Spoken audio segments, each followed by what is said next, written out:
E assim, mestre amado, te agradecemos por tudo e também te pedimos por todos os nossos irmãos necessitados.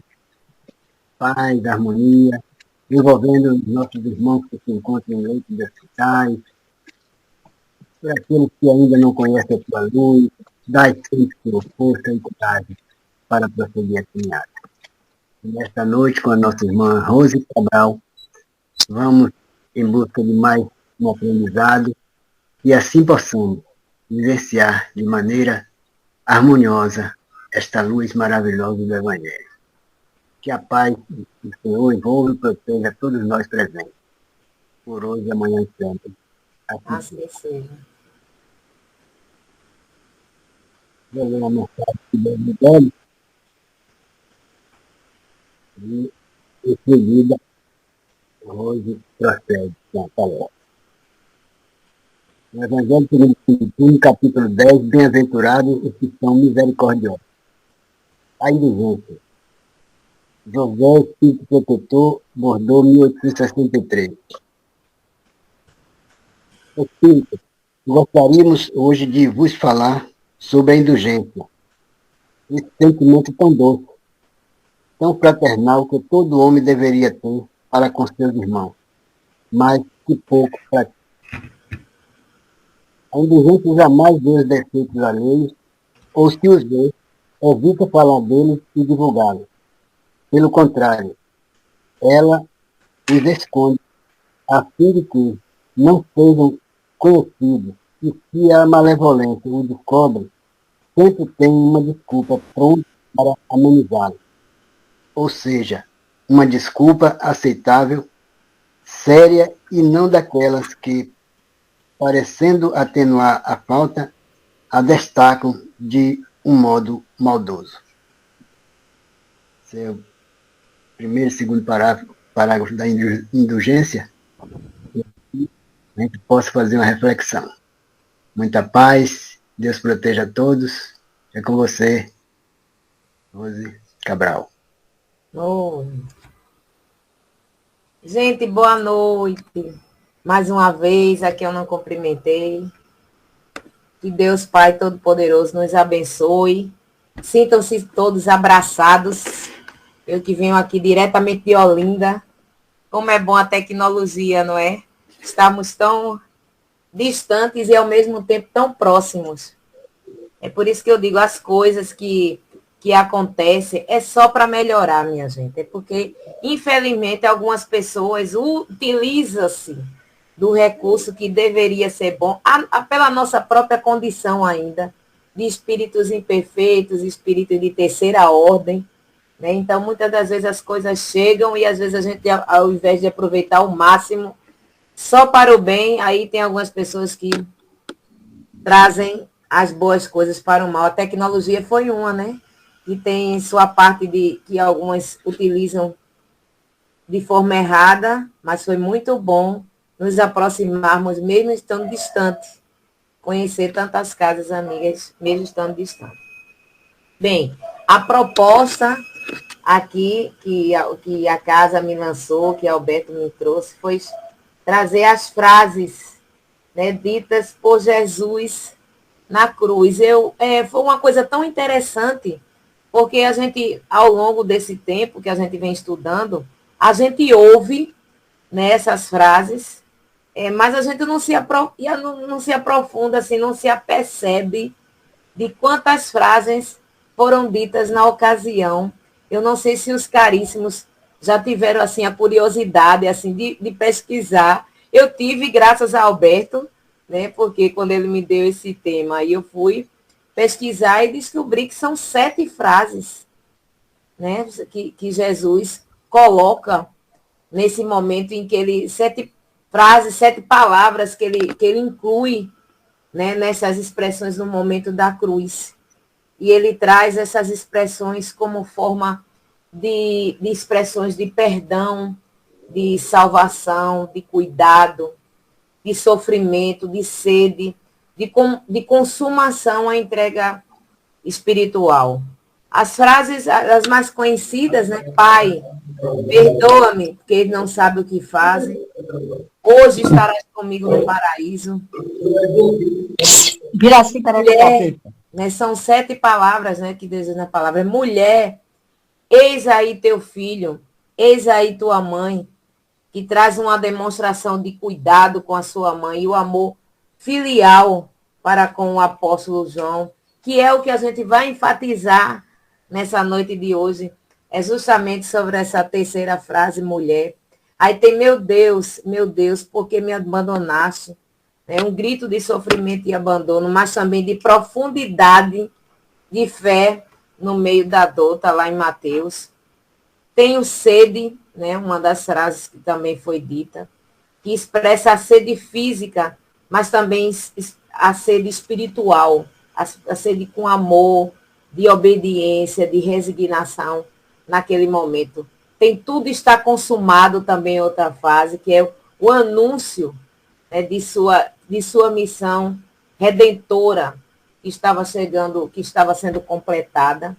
E tem a 7ª frase, que é Pai, nas tuas mãos entrego o meu espírito, que é a entrega final ao Pai, citando, né, aí nesse momento a sua redenção. Eu achei tão interessante, né, agradecendo aí essa oportunidade que a gente tem de pesquisar um pouco mais sobre essas frases e a gente vai ao longo aí do percurso enfatizando mais ela. Eis o tópico que a gente vai conversar, que é justamente essa questão, essa passagem bíblica que está em João, que está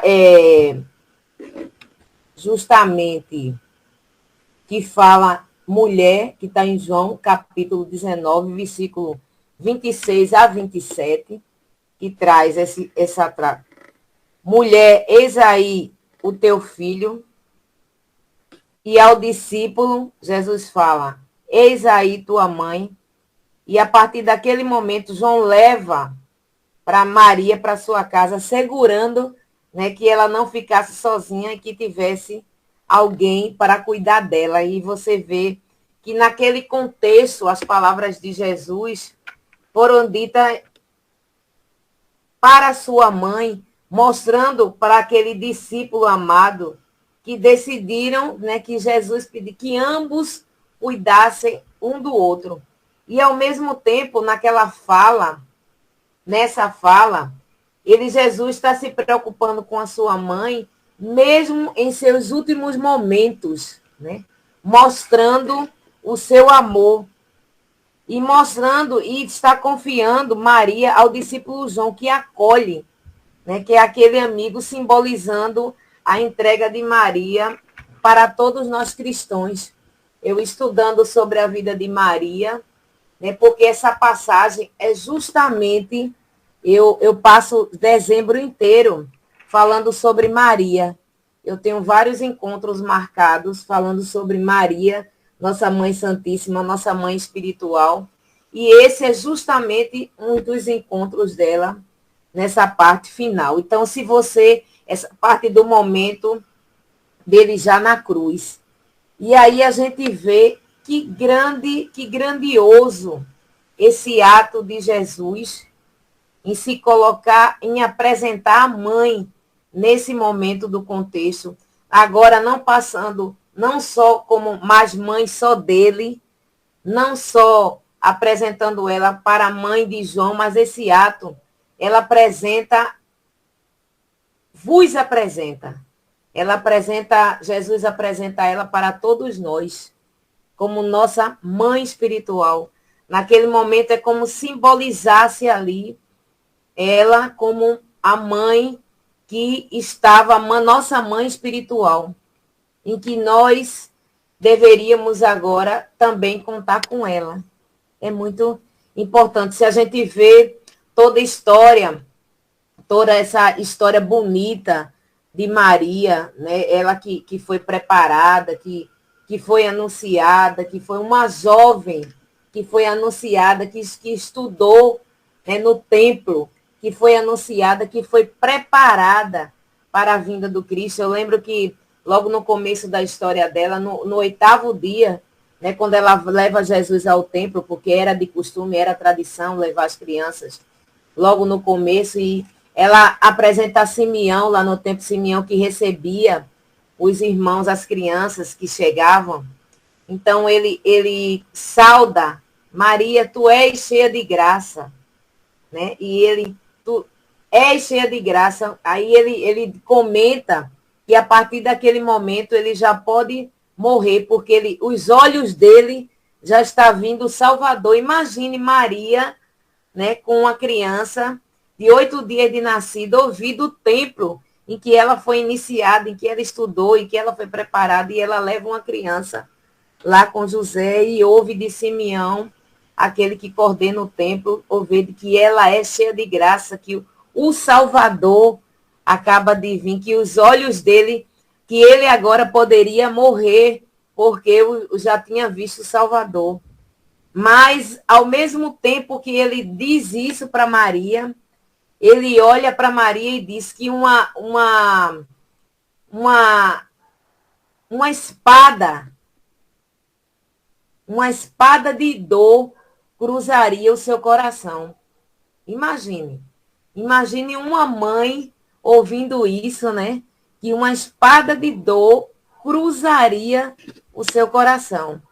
E Maria, feliz, imagino como ela não tenha ficado feliz de saber, de ouvir de Simeão que um Salvador tinha chegado, mas que ao mesmo tempo uma espada de dor cruzaria o seu coração, ou seja, ele já prevendo, né, já prevendo, meio que já preparando Maria, mas aí Maria até então não tinha ideia, né, pelo menos não recordava, poderia estar preparada sim, porque ela estava preparada. Se nós que somos espíritos imperfeitos, né, temos uma preparação no nosso processo reencarnatório antes de vir aqui, imagine a mãe de Jesus, né? Lá naquele encontro, naquela reunião dos espíritos puros, que fala lá no livro Boa Nova, será que lá, já ali, os apostolados de Deus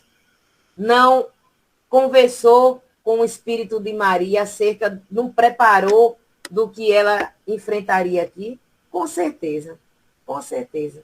Se nós temos a nossa preparação no nosso processo reencarnatório, porque ela não estaria preparada. E ela foi preparada no templo, nos princípios de Israel, porque ela precisaria ter a informação, porque de Jesus ele aprenderia com ela as coisas do dia a dia. Mas ela aprenderia com ele as coisas da vida. Então, ela teria que ter, sim, essa preparação. Chega esse momento da cruz, né, da crucificação. E aí a gente, trazendo um pouco antes, puxando um pouco antes desse momento, a gente começa a lembrar que vem a vida. Maria foi uma mulher que talvez a humanidade, um espírito que talvez a humanidade ainda não tenhamos ainda condições de entender. Porque numa sociedade patriarcal, masculinizada, né, Maria teve muita força. Teve muita força de José, porque José, um homem bom, abnegado, que não foi só um simples figurante coadjuvante, não só ajudou no processo gametogênico, não. Ele estava ali. Ele foi o esteio da família. Ele deu toda a estrutura para que Maria aparecesse, para que Maria pudesse exercer o papel de mãe. E quando José desencarna, não se sabe em que média, se Jesus era mais novo, em que média Jesus, com que idade ele estava, não está escrito isso. Mas Maria, as mulheres naquela época, né, as mulheres viúvas, não tinham vez nem voz. Elas deveriam se casar em seguida. E Maria não se casou, ficou ao lado de Jesus, e Jesus tomou a frente. Né? Ambos ficaram trabalhando lado a lado, porque ela era também apóstola do Cristo. Ela estava ali, lado a lado com ele. Tanto é que quando Jesus vai embora, materialmente, porque espiritualmente ele nunca nos deixou, né? Maria ficou dando toda essa orientação aos apóstolos. Inclusive, o Evangelho de Lucas é baseado nas informações de Maria. Então, imagine o quanto ela trabalhou, o quanto que José, o quanto que Jesus contribuiu para que ela tivesse vez e voz. Mesmo respeitando os costumes da época. Porque os costumes da época, as mulheres ficavam distantes. Assistindo tudo distante. E a gente vê isso quando vem a vida pública de Jesus. Quando vem a vida pública de Jesus, ela acompanha. Ela ouve todos os seus, tudo o que acontece. Ela ouve todos os seus ensinamentos. Ela ouve tudo o que acontece. Ela vê todo o seu suplício. Ela fica sabendo da sua prisão, da sua prisão. Ela fica sabendo do seu julgamento. Ela fica sabendo da sua condenação. E ela acompanha de longe, como todas as mulheres da época ficaram de longe, acompanhando. E quando lhe chega a notícia a ela, a Maria, a notícia da condenação de Jesus à morte, ela começa a interrogar a si mesma. Ela começa como está no livro de Lázaro, Redivivo, tem um trecho que está lá no livro, que diz assim, fala dela, de Maria. Por que estão fazendo isso? O que Jesus teria feito para uma pena tão dura? Está lá no livro de Lázaro. Um ser que só cuidou das pessoas. Por que isso? E aí, ela se lembra do que Simeão falou, que uma espada de dor transpassaria o seu coração. Veja, ela lembra do que Simeão falou quando Jesus tinha, no 8º dia, 8 dias de nascido. Ela lembra do que Simeão falou. E aí ela começa a entender os desígnios. Ela começa a entender a sua missão. E naquela dor, o que poderia paralisá-la, mas como um espírito grandioso que é, e naquela dor ela se fortalece. E ela vai acompanhar todo o processo, a caminhada de Jesus até a crucificação. Ela se movimenta, né, para ir ao encontro de Jesus em uma de suas quedas, no momento em que Jesus está carregando a cruz. Ela vai tentá-lo, ampará-lo nesse momento em que Jesus cai com a cruz e ela é impedida. Ela ali, ela não podia fazer nada naquele momento de dor. Então, a única coisa que ela teve a fazer foi prece. Foi pedir ao Pai. De frente para Jesus, na crucificação, amparada por outras Marias, Maria de Magdala, Maria de Cleofas e ela, Maria, ficaram de frente para Jesus crucificado. Também amparada por João, porque dos 12 discípulos, só João estava ali com ela ao lado. Porque um traiu, um negou e 9 fugiram. E aí, não cabe a nós entrarmos no contexto de julgamento. Porque Jesus, ele não veio à procura dos preparados, né? Ele veio à procura justamente dos doentes. E até hoje, né? Ele não procura os preparados, ele não escolhe, ele prepara os escolhidos. Até hoje. Ele prepara os escolhidos para agir e não vai em busca dos preparados. Então João estava ali, ficou ali com ela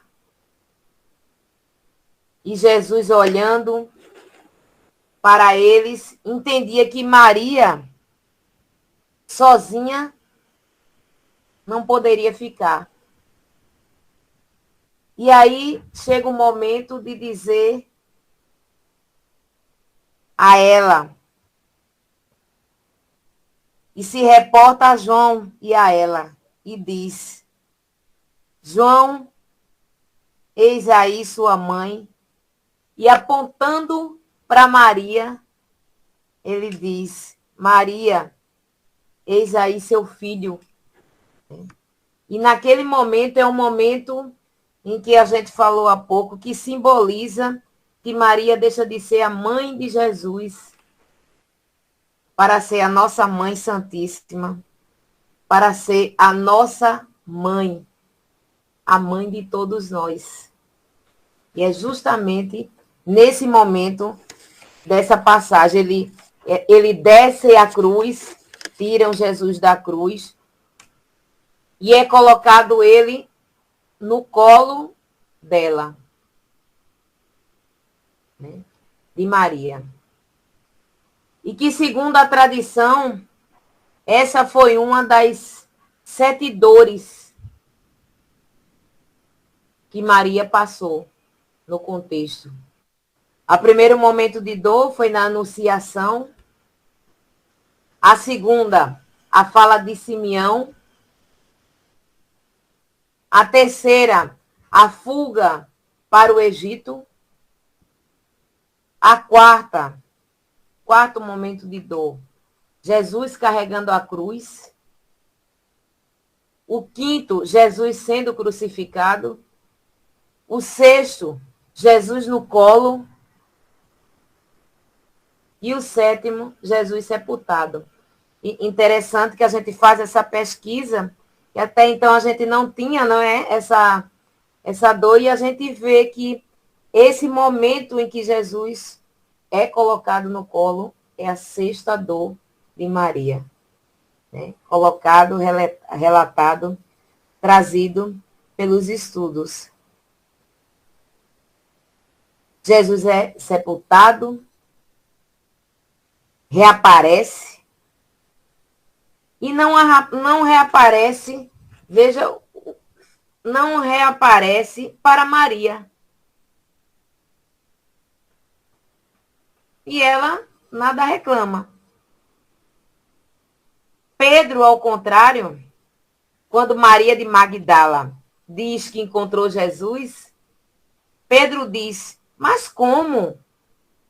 Encontrar com o mestre? Ele apareceu para tu, mulher. Meio que como que dizendo, ele apareceu para você, mas não apareceu para nós, para mim. Apareceu para Maria de Magdala. Mas Maria nada questionou.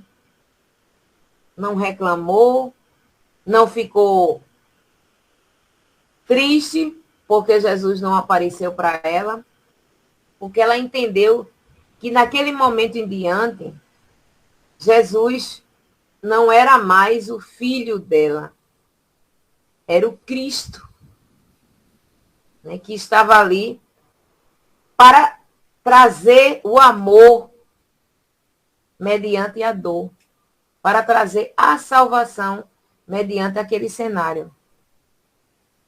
Então, Pedro reclamou, porque Maria de Magdala chega dizendo que encontrou Jesus, né? Pedro reclamou, Tomé duvidou, né? E Jesus aparece dizendo para eles: toca-me. Toca-me. Para que todos acreditassem. Mas em Maria, nenhum momento disse nada, e em nenhum momento precisava de nenhuma prova para ver o que estava, para ter certeza do que estava acontecendo, que era o filho dela, que estava ali, o Cristo Salvador. Porque ela já entendia, né, que ali não era mais o seu filho, simplesmente o seu filho, mas ali era o seu mestre, era o Senhor. E serviu, e ela serviu a ele, era o seu Senhor. Logo em seguida, depois dessa passagem, Maria, ela foi morar com João. Ela foi morar com João em Éfeso. Morar com João, em termos, a gente diz assim, em termos gerais, porque João morava em Éfeso, levou ela para morar, mas João não vivia em casa. João saía fazendo as pregações, levando as informações do Cristo. Né? Então, Maria ficava muito tempo só. Ele sairia para pregar e ela ficava muito tempo só. Mas Maria era uma mulher, um espírito tão notável que todo o tempo que ela acompanhou Jesus, ela não foi só uma mãe, uma simples progenitora, ela foi aquela companheira, aquela que estava ali todo momento. E diz a tradição que Maria, ou tudo, ela prestava muita atenção no que Jesus dizia. Ela gravava todas as informações, tudo que Jesus falava, que boa parte do tempo ela estava ao lado, né?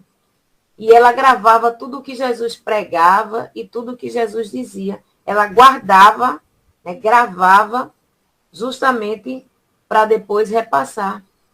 E é chegado um momento em que, quando ela está morando na casa, as pessoas começam a descobriram que Maria estava morando em Éfeso, estava morando na casa de João, e as pessoas começaram a ir para Éfeso, para a casa de João, procurar conversar com Maria.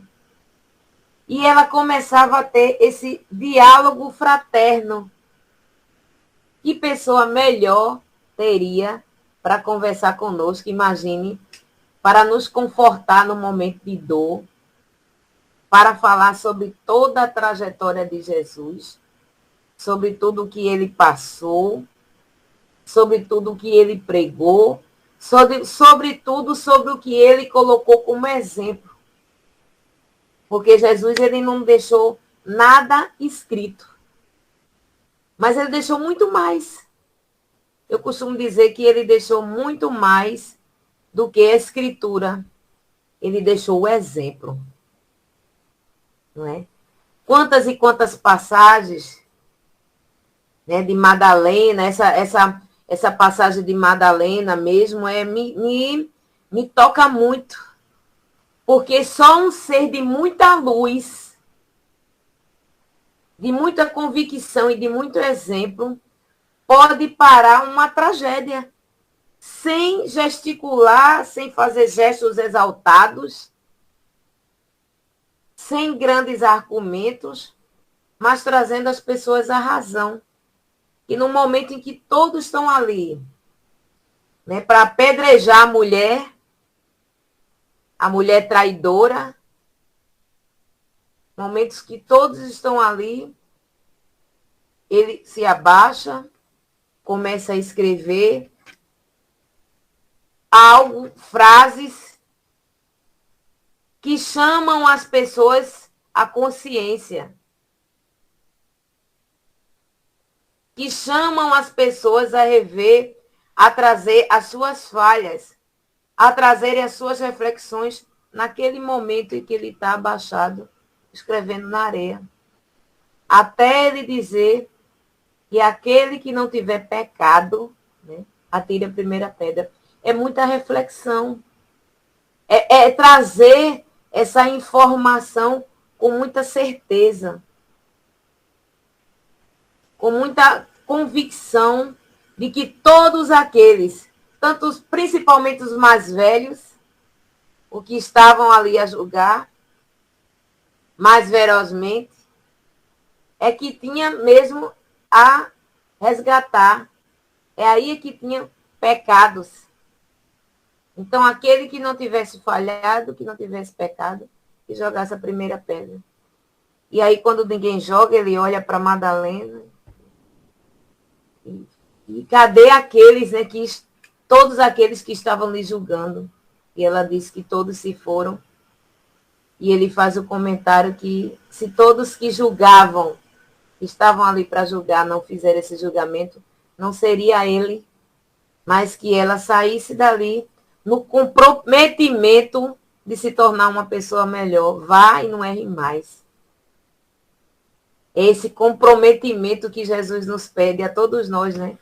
No dia a dia, sabendo das nossas falhas, sabendo das nossas limitações, né? Sabendo que muitas vezes aquele julgamento que a gente faz, a partir da ação do outro, né? Em que nós deveríamos refletir sobre cada vez que a gente julga o outro, que a gente quer apedrejar o outro, que a gente pense se nós não temos, que a gente pode atirar realmente a pedra, se a gente ainda não tem o que se reestruturar.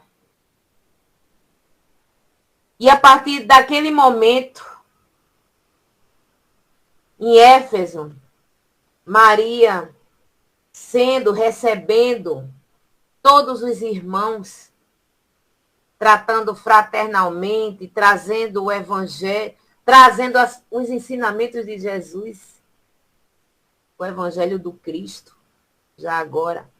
É naquele momento, que é a partir daquele momento, que passam a chamá-la de Maria, Mãe Santíssima.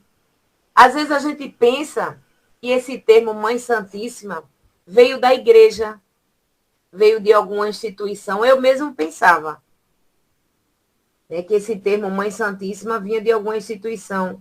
Mas não, esse termo Mãe Santíssima veio das pessoas. As pessoas que começaram a ter esse atendimento. Era um termo criado por religiões, é um termo criado pelas pessoas, pelos homens e mulheres que iam até Maria, que se sentiam amparados por ela e que começaram a chamar ela e que deram título a ela de Mãe Santíssima. Reconhecimento, né, de uma mulher que amava qualquer pessoa que chegava até ela, principalmente aqueles que estavam sofrendo em nome do filho dela, aqueles que estavam sendo perseguidos, quiçá até aqueles que estavam sendo presos em nome do filho dela. E assim, Maria fez essa preparação, esse atendimento fraterno durante muito tempo. Durante muito tempo, Maria ficou em Éfeso, abraçando as pessoas, acalentando, rezando e pedindo ao Pai maior por aqueles que estavam sendo perseguidos, em nome do filho dela. E ela ficou até um momento fazendo esse trabalho de evangelização, até o momento de chegar à volta ao mundo espiritual. Eu falei há pouco sobre o Evangelho de Lucas. Nesse momento em que ele está em Éfeso, é o momento em que Lucas visita Maria, e Maria é repassado todas as informações de tudo que Jesus pregava, de tudo que ele vinha falando, de tudo que ele vinha vivenciando, do que ele vinha pedindo, todas as coisas que eram faladas, todas as bem-aventuranças que eram ditas no Sermão da Montanha, toda a informação. E aí eu fico pensando, o quanto Lucas, né, teve de informação da fonte, informação da fonte viva de Maria. Que bênção, né? Então, é dito no livro de Humberto de Campos, no livro Boa Nova, que Maria fica todo esse momento de evangelização em Éfeso, até chegada ao momento da sua volta ao mundo espiritual. Está lá no livro Boa Nova, de Humberto de Campos, narra justamente essa passagem, o momento da volta. E ele diz nesse livro que Jesus lhe aparece. Jesus lhe aparece e diz a ela que é chegada a hora. Que é chegada a hora de ela voltar para casa, que é a hora dela voltar para o mundo espiritual. É hora dela voltar para a casa do Pai. Que é chegada a hora de receber a serva do Senhor. Está lá no livro de Humberto de Campos, o livro Boa Nova. Que é chegada a hora dela, da serva do Senhor, voltar para casa. E, nesse momento, ela se alegra em ver Jesus. Imagine. Ela já em Éfeso, bons anos se passaram. E Maria, quando se dá de cara com Jesus, quando ela fica de frente a ele novamente, ela fica meio que paralisada. Paralisada nesse encontro. E eu imagino. O semblante dela fica alegre, mas ela fica paralisada. E ela fica até de cama, do estado que ela fica de cama, meio que olhando para o horizonte, meio que extasiada com as coisas que ela deve ter falado e ouvido para Jesus. E aí, as pessoas, já que João andava muito, estava sempre pregando, e Maria passava boa parte do tempo só, então as pessoas começaram a ir avisar os discípulos do que estava acontecendo, de como Maria estava, principalmente João, né, que avisaram João, em especial, né, como Maria estava. E aí João, nas suas longas caminhadas, quando ele recebe a informação, ele para a sua pregação e volta para casa para encontrar com Maria.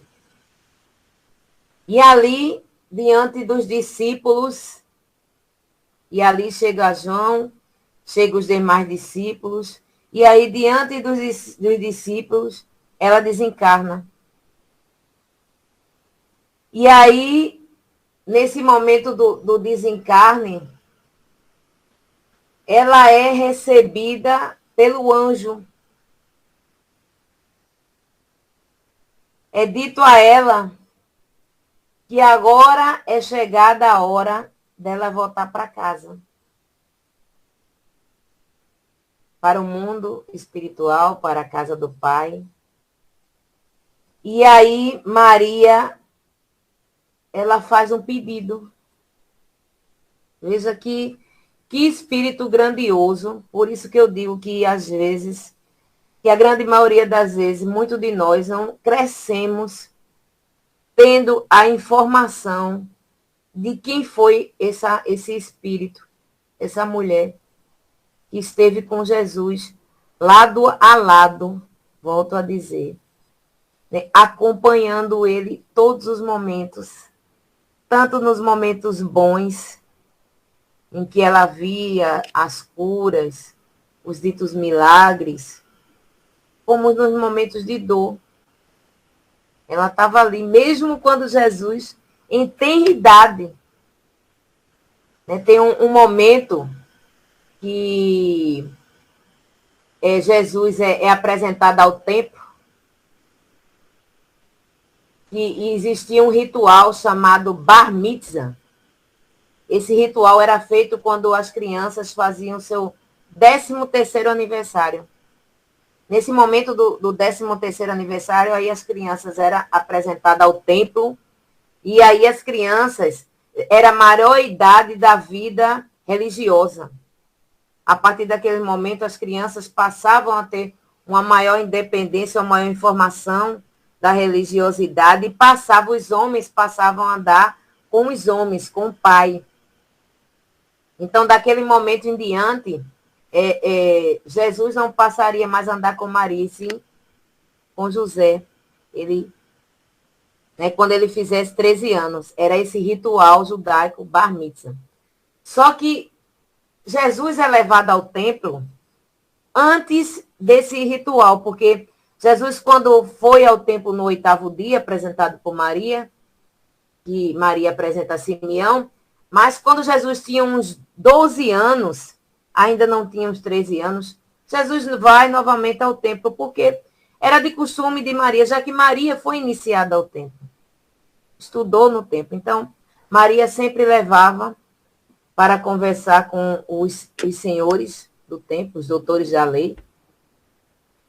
E há um dado momento em que Maria, em caravana, vai ao templo. Jesus já tinha uns 12 anos, ainda não estava fazendo apresentado a esse ritual, né? Não era ainda esse ritual, até porque José, como pai, todo pai teria que ir no templo, apresentar primeiro, dizer qual era o dia, marcar o dia.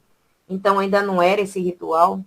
Aí Maria e Jesus vai lá, e José vai lá no templo, Jesus com 12 anos, e daqui um dado momento, Maria sai, volta à caravana, que eles vieram de caravana, e aí, depois de um dado momento, José não vê mais Maria, nem Jesus, e aí ele volta à caravana, também pensando que Maria estaria com Jesus lá na caravana de volta para Jerusalém. E aí, José encontra com Maria e diz, Maria. Aí Maria olha para José e diz, cadê Jesus? Ela disse, ele não está com você? Ela, não, ele não está com você. Não, eu pensei que ele tinha vindo. Aí ela fica aflita, né? E volta, imagine Maria como mãe, né? Volta para o templo, volta ela e José, correndo aflita, aperreada. Chega lá, encontra José, vê a cena de Jesus conversando com os doutores da lei. Os doutores da lei apresentando as leis de Moisés e Jesus explicando, dando uma informação acerca do que estava querendo dizer aquele determinado trecho, ou seja, conversando no mesmo nível. Maria viu essa cena e ela chega toda aflita, Jesus, Jesus. E Jesus olha para ela, o que foi, mulher? Aí Maria diz, eu estou aflita, você não foi conosco, você não estava conosco. E Jesus olha para ela, mas você não entende que eu tenho que, mulher, você não entende que eu estou aqui trabalhando nas coisas do meu pai. E aí Maria, por um momento, foi mãe, né? E diz, mas as coisas do seu pai, José está em Jerusalém.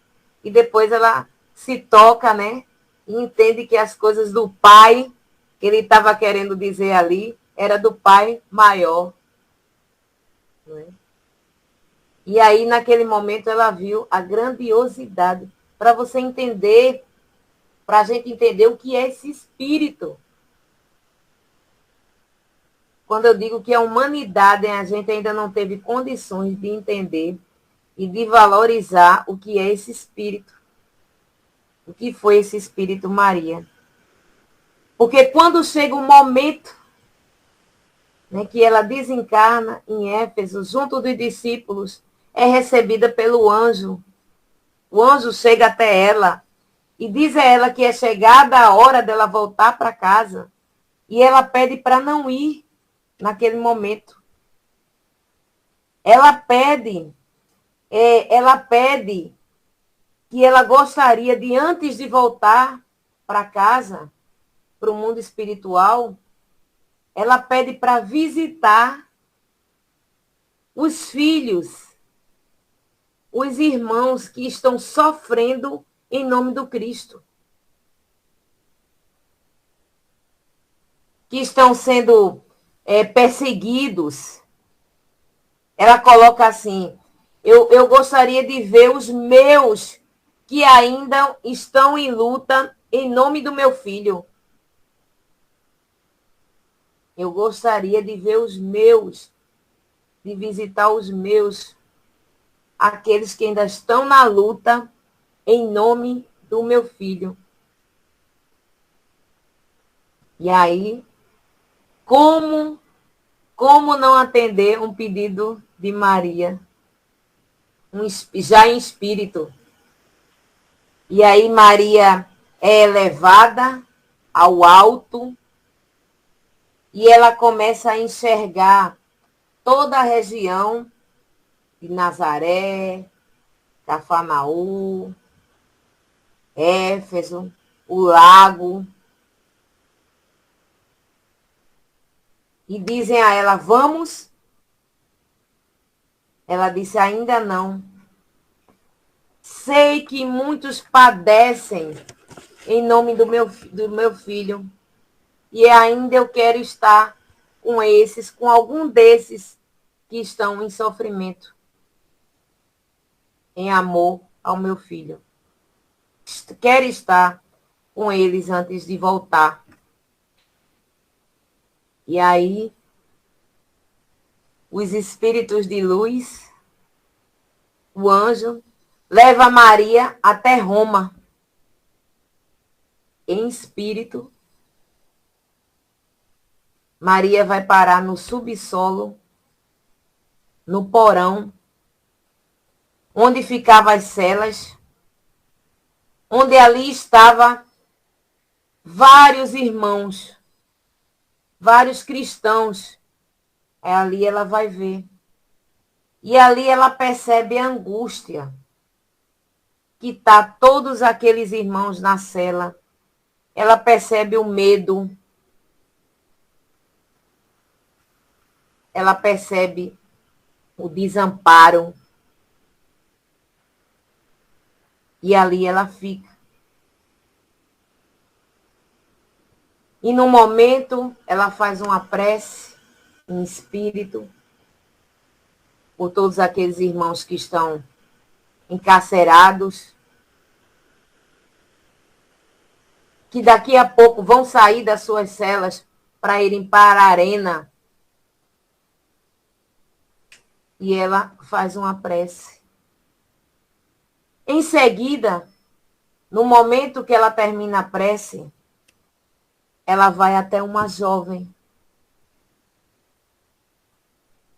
Uma jovem que está ali na cela com todos aqueles irmãos. Ela sente o medo no olhar da jovem. Ela sente a dor no olhar da jovem. E ela sussurra no ouvido dessa jovem as seguintes palavras: crê no nome do meu filho. Crê no nome do meu filho e canta. Ela sussurra isso no ouvido dessa jovem. E canta pela alegria de servir ao Salvador. E a jovem, meio que sem entender, mas ouviu aquela voz trazendo aquela informação, canta, crê no meu filho e canta. Canta pela alegria de servir. A jovem ouve essa informação e começa a cantar dentro da cela. ela começa a cantar e todos que estão ao redor dela começam a cantar. E entram na arena cantando. O público, as pessoas, o que levou ao espanto de todos aqueles que estavam ali na arena para ver dor, para ver medo, para ver sofrimento, viram pessoas, cristãos, entrando na arena, cantando. E ao invés de ver um grupo na dor, vira um grupo fortalecido na fé. Um grupo fortalecido na fé, cantando na alegria, cantando alegremente a canção Hosana, glória a Deus, a pedido de Maria. Hosana, glória a Deus, a pedido de Maria, eles entraram na arena cantando. Depois dessa cena passada, Maria segue e é recebida nos braços do Cristo. E aí eu fico imaginando, né, gente? Que emoção ela mesmo nesse planeta, antes de seguir ao alto, para outras esferas, ela encontra-se com Jesus, é recebida nos braços do Cristo, em outras esferas. E no mundo espiritual, você pensa que ela parou ou ficou em alguma esfera crística, em alguma esfera de luz, de espírito puro? Não. Ela, no mundo espiritual, ela continua a trabalhar, principalmente nas zonas de sofrimento. Recebendo o título da mãe dos desvalidos, recebendo o título da mãe dos aflitos. Dona Ivone do Amaral Pereira narra no livro Memórias do Insuicida que ela passou a cuidar de todos os irmãos em desespero nas zonas umbralinas. Né? Ela que organizou a Legião dos Servos de Maria nas zonas umbralinas. Ela que organizou o Hospital Maria de Nazaré. Ela que organizou a Mansão Maria de Nazaré. E o que ela continua fazendo nesses lugares, nessas zonas de sofrimento? Fazendo o atendimento fraterno, resgatando, oferecendo amor, oferecendo luz nessas zonas de escuridão psíquica. Levando a palavra do seu filho, palavra essa que eles decorou, absorveu, aprendeu durante todo o processo e que esteve junto a ele. Missão dada desde o momento em que Jesus, lá na cruz, disse aí, João, eis sua mãe. Disse a João. E disse a ela, mulher, Maria, eis seu filho. Nesse exato momento, Jesus já estava apresentando ela para todos nós, mostrando a fortaleza que era essa mulher. Essa mulher demonstrou toda a sua autoridade. Uma autoridade legítima, né?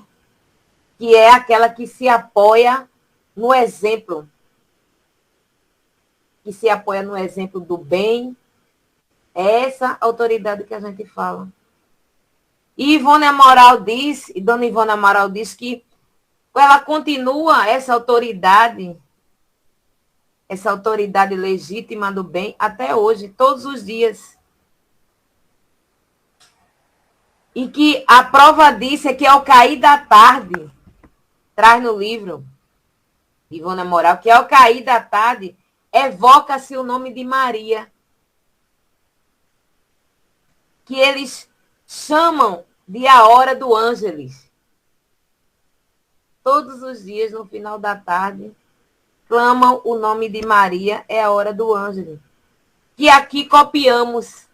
E aí eu começo a entender que desde pequena, né, eu cresci ouvindo às 18 horas.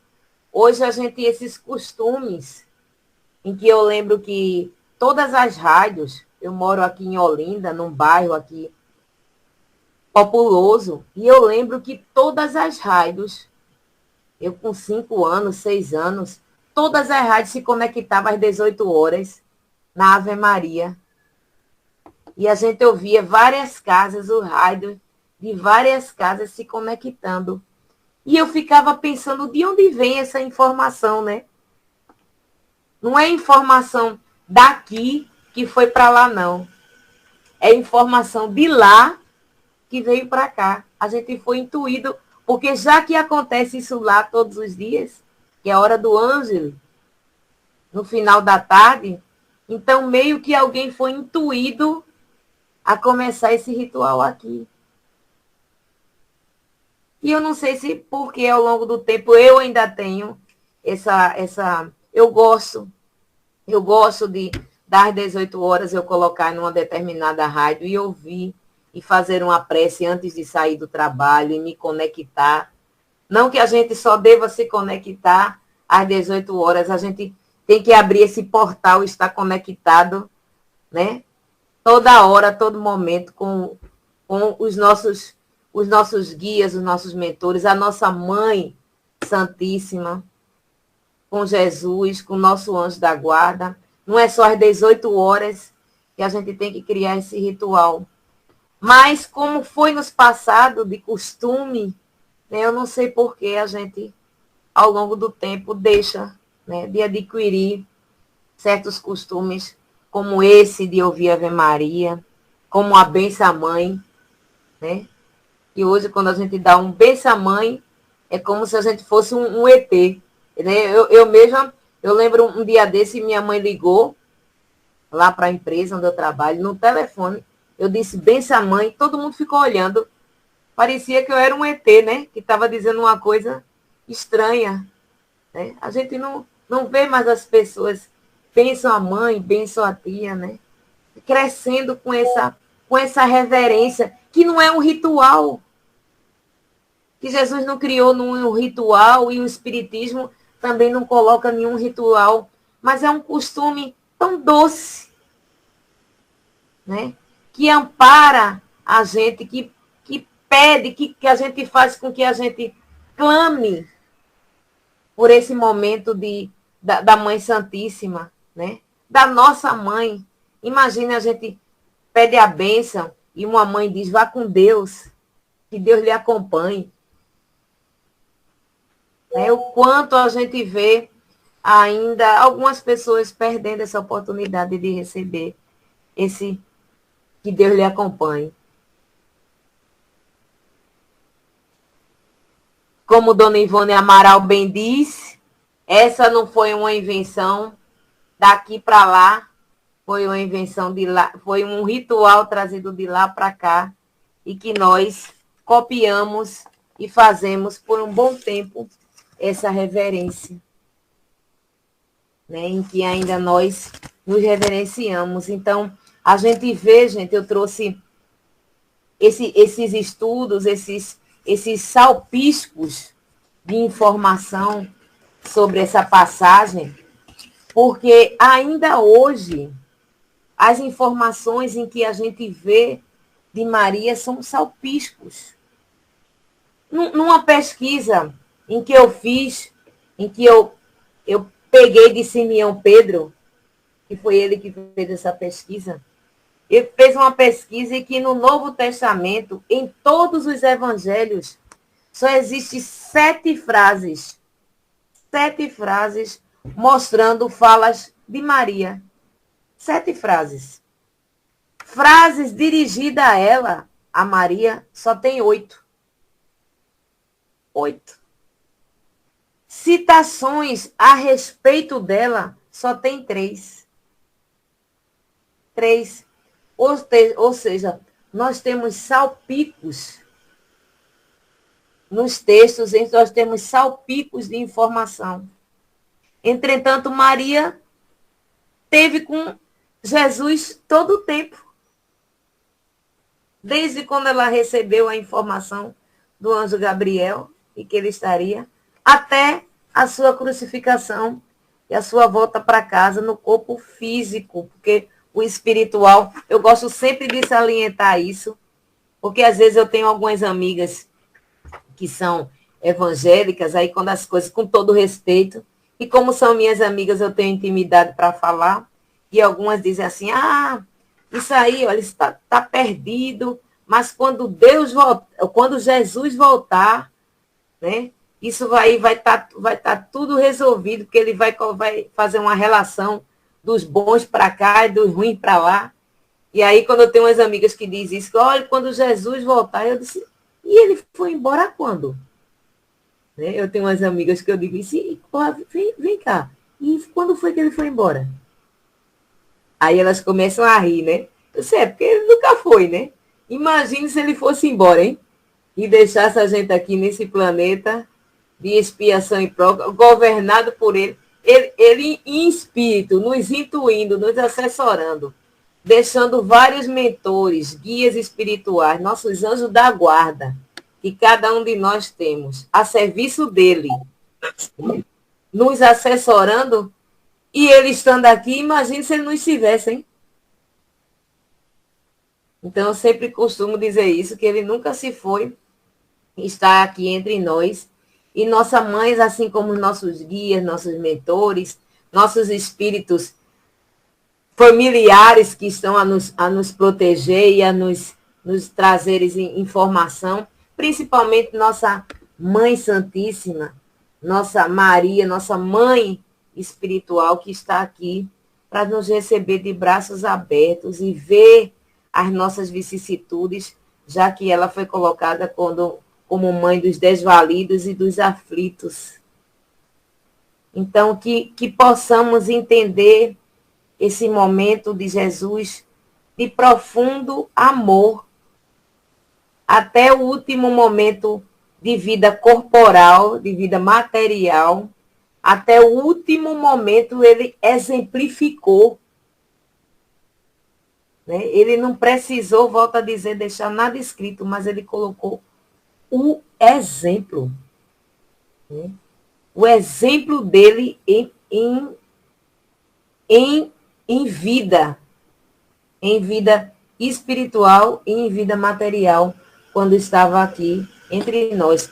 Principalmente em todos os momentos, em todas as frases desse momento de crucificação, em todos os momentos em que ele cita, está ali o amor. E principalmente nesse momento em que ele apresenta Maria, ele traz Maria como nossa mãe, nossa verdadeira mãe espiritual. É um ato de profundo amor, vamos dizer que é a última gota de amor, né, que ele deixa a nível no plano material, que ele diz falado, o último gesto falado, que ele diz de amor, ele deixa a mãe, a nossa mãe, para todos nós. Gente, é essa a proposta, né, que eu vim trazer para todos vocês dessa passagem.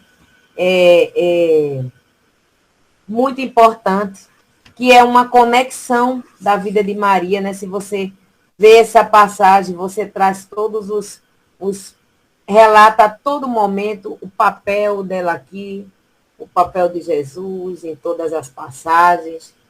Nesse momento que eu estou falando sobre a trajetória de Maria, que dá mais de 30 páginas, essa é a pesquisa que eu fiz de Maria, que eu vou passar dezembro todo falando, a gente vê o quanto ela, de quanto de amor, enquanto ela intercedeu, enquanto ela pediu, né, para Jesus que ajudasse, que intercedesse, né?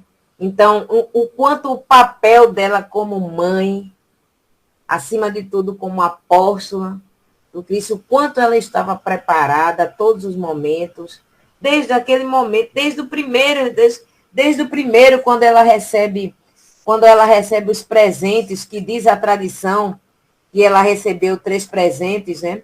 Porque ela recebeu a visita de 3, né? De 3 irmãos que hoje nós poderíamos chamar de astrônomos. Então, ela, desde aquele momento em que ela recebe o ouro, né, que é para exaltar a figura de uma pessoa nobre, né, o incenso para mostrar essa salvação, esse sentido de Senhor, de consagração.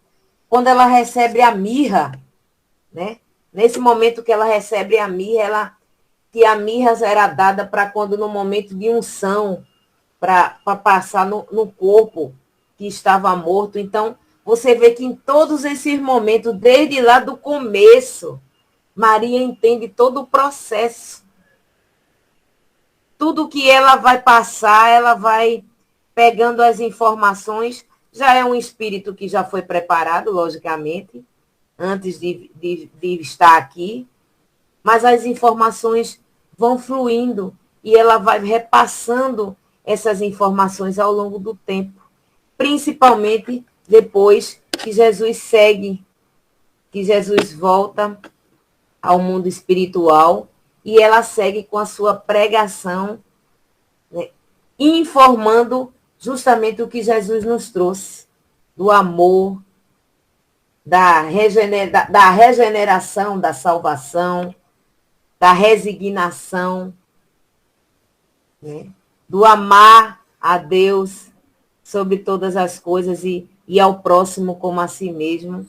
Ou seja, foi um momento em que a mãe, após esse momento da crucificação, enfatizou e trouxe todas essas informações para nós, para nos consolarmos e evoluirmos, né? Que Deus, Pai Todo-Poderoso, nos abençoe. E eu deixo aberto aí. Agradeço a Deus, a todos, a oportunidade, a Alberto, agradeço a todos que fazem essa casa, pela oportunidade do estudo, né? Porque quando a gente ganha um tema, muitas vezes a gente ouve alguma coisa sobre aquele tema, mas a gente não tem uma profundidade, por coincidência ou não. Quando ele me deu esse tema, eu já estava com essa pesquisa pronta de Maria, porque em dezembro eu já estava prevendo passar dezembro todo falando, e esse momento, esse trecho dessa fala, eu ia falar, então foi bem, ocasionou bem no que eu estava estudando, no que eu estava preparando, até porque nada é por acaso, né? Às vezes as coisas nos chegam para fazer a gente enfatizar mais o que a gente, reforçar mais o que a gente estava querendo fazer.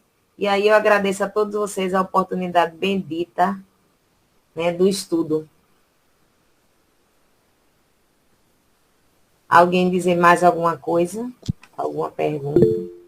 Boa noite, Rosa. Sabe que no Evangelho aqui do lar que eu realizo aqui em casa, a gente tem um livro que é chamado Gotas de Amor. Não sei se você já ouviu falar. Que tem passagem de Maria. Livro? Gotas de Amor. Gotas de Amor. Gotas de Amor. Quem me falou desse livro, meu Deus? A que semana passada eu vi esse livro, alguém me falou que eu lesse esse livro, Gotas de Amor. Esse livro aqui, mãe usa esse livro aqui, já tem uns 40, uns 50 anos que ele está aqui em casa. Ai, que bênção.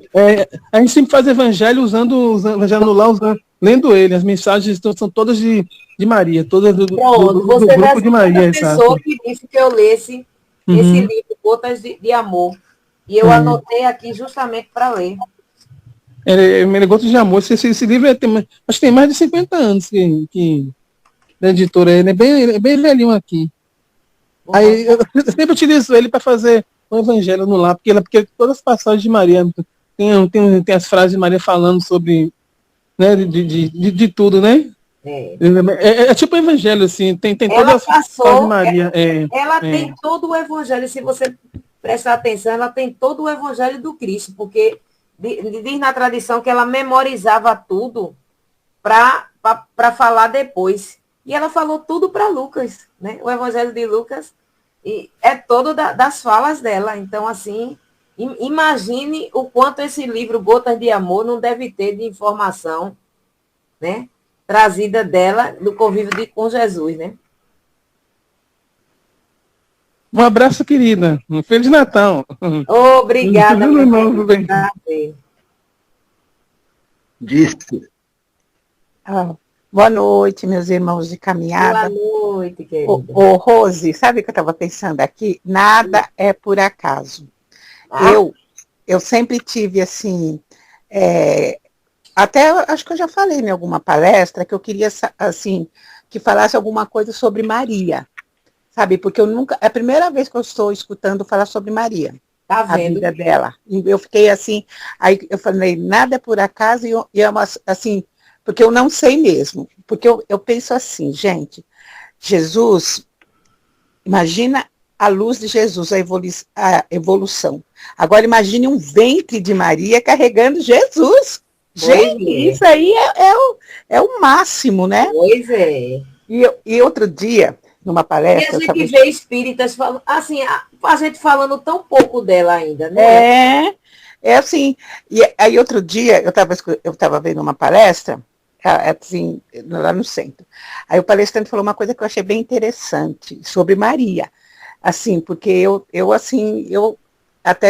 você falou muito bem coisas que eu não sabia, coisas que eu tinha curiosidade de saber sobre Maria. E ele contou, assim, uma história, disse que tinha um médico, né? Aí disse que ele estava lá atendendo as pessoas, e nisso entrou uma evangélica com a Bíblia, né? Aí ele falou assim, ela falou, eu sou evangélica, eu estudo Jesus, né? Aí ele falou, e Maria? Ela falou, não, Maria geralmente não é muito falado nas religiões, na minha não é, ela é evangélica também. Aí disse que ele pegou e falou assim, engraçado, né? Eu sou médico, mas se a minha mãe ligasse para mim, ou fosse minha recepcionista, e ela falasse, filho, atende tal pessoa que não tem dinheiro para pagar, eu como médico atenderia. Então, gente, às vezes as pessoas assim falam assim, nossa, gente, não vamos falar Jesus, né? Com certeza. A gente não tem nem gabarito para falar, mas vamos falar sobre Maria também, porque às vezes é que nem essa história, né? Você falou assim, se minha mãe me ligasse, se fosse minha recepcionista e falasse, atende essa pessoa que ela não tem dinheiro e ela está precisando, eu atenderia. Então aí hoje, como você falou de Maria, me lembrou tudo isso, sabe, assim, porque eu vejo Maria assim com uma santidade também, assim, para falar a verdade, igual de Jesus, ou até mais, pode ser até um espírito mais iluminado ainda, porque a gente sabe que nós, como mãe, nós sabemos que carregamos dos amores mais puros aqui da terra, o amor pelos nossos filhos. E é isso que eu queria comentar, gente. Parabéns. Que bom disse, né? Você vê quantos pedidos, tem uma parte desse estudo que eu estou fazendo de Maria, que eu ia começar hoje falando sobre a história de Maria, mas eu fiquei com receio de dar ênfase, de não dar ênfase à frase me passada e começar com uma história de Maria. Aí eu não comecei com uma história de Maria. Eu peguei a vida pública de Jesus, que é a metade da história de Maria, e trouxe para cá. Mas, ao mesmo tempo que eu fui conversando com vocês, eu fui trazendo o começo da história dela e fui trazendo. Então, lá no estudo que eu fiz, tem uma passagem, uma das frases citadas que diz que Maria fala, é as bodas de Canaã. de Caná. E aí você vê, nas bodas de Caná, na hora do casamento, na festa que ela estava, Jesus estava, alguns discípulos estavam, então acaba-se o vinho. Então, naquela época, acabar o vinho numa festa era ultrajante, era vergonhoso, era uma humilhação, era uma tristeza para o provedor da casa, para aquele casal que estava dando a festa. Né? Então, Maria, para Jesus ainda não tinha feito nenhuma apresentação, vamos dizer assim, nenhum evento público, assim. Evento não é a palavra. Não tinha dado nenhuma demonstração fluídica do que ele poderia fazer, vamos dizer assim. Né? Porque se a gente não fosse espírita, a gente dizia assim, ele não tinha feito nenhum milagre, mas a gente poderia dizer, mas Jesus não tinha feito nenhuma apresentação do que ele poderia fazer em público. Então, quando Maria chega para ele e diz, Jesus, olha, acabou o vinho. Aí ele olha para ela e fez, e eu com isso, mulher? Aí a gente tem que entender, né, que o mulher naquela época era uma forma de falar respeitosa. É como a gente fala hoje, senhora, minha querida, entendeu? Mãe. Então, mulher naquela época era nesse sentido, era colocada nesse sentido. Ele faz. E o que nós temos com isso, mulher? Aí ele fala, ela faz, mas Jesus, olha, vai ficar muito chato explicando tal. Aí ele olha para ela e diz, você sabe que ainda não é o momento, né, de eu me colocar na frente do público, né, a fazer fluidamente as coisas. Aí ela olha para ele e baixa a cabeça e chama os discípulos. Chama um discípulo, fulano, vem aqui, olha, traga 3 baldes com água e coloque perto de Jesus. Aí olha para Jesus e faça tudo o que ele pedir para ser feito. Aí ele olha para ela, como nesse momento ele foi filho, né? Ele foi o filho que obedeceu à mãe.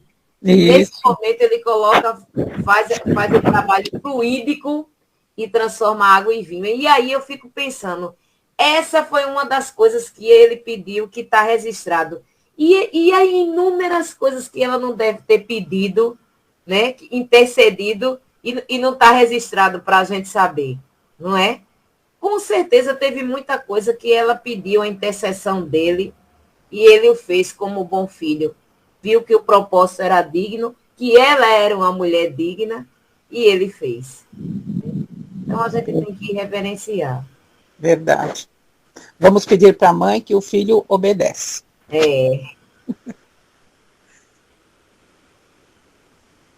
Minha mãe tem isso, viu? Minha mãe está cheia de dores, artrite e artrose. Aí ela disse que não está mais pedindo a Jesus, não, porque Jesus está muito ocupado. Está pedindo a mãe agora, porque ele jamais vai recusar um pedido da mãe. Olha como minha mãe está espertinha.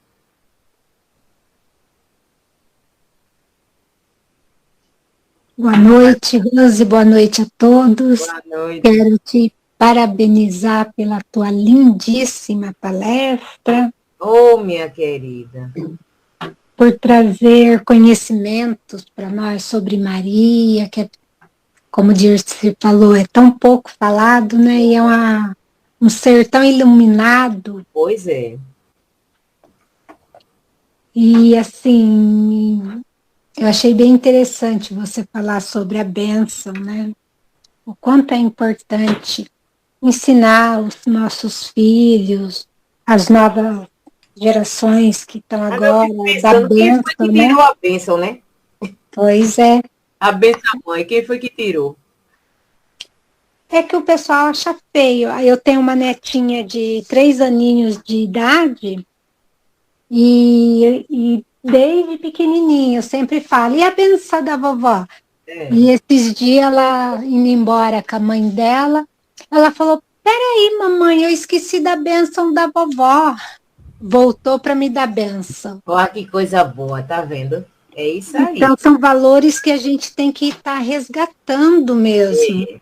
Porque é tão importante você abençoar, porque você nunca sabe qual vai ser a última vez, a última bênção. A minha Exatamente. mãe partiu recentemente e assim, estava boa, daqui a pouco chega a notícia. A mãe morreu, simplesmente se foi. E a vida da gente ela é tão curta, tão passageira, que a gente não deve desperdiçar nem um segundo.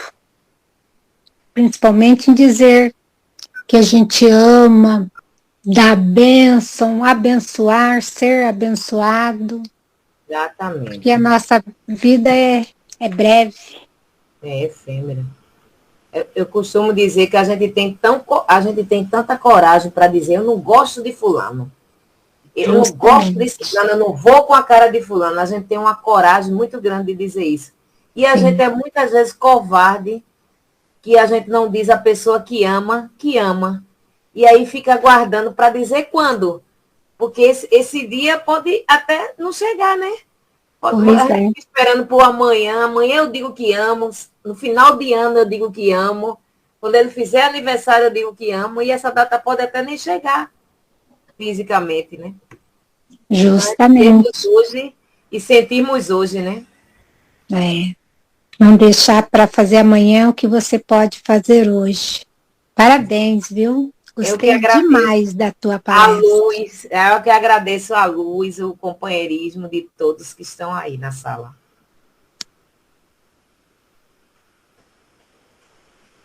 Obrigada, gente, aí, pela atenção. Mais algum? Tá, então, vamos fazer a peça final da doutrinária da noite. Agradeceu? Pronto. Então vamos agradecer, né? A Deus Pai Todo-Poderoso, a Jesus, a Maria, Mãe Santíssima, nossa mãe. Agradecendo com a prece que reverencia ela. Ave, quando o anjo apareceu para ela, não disse assim, oi Maria, tudo bem? Disse assim, Ave Maria, tu és cheia de graça, tu estás cheia de graça. Então, Ave Maria, cheia de graça, o Senhor é convosco. Benditas sois vós entre as mulheres, bendito é o fruto do vosso ventre, Jesus.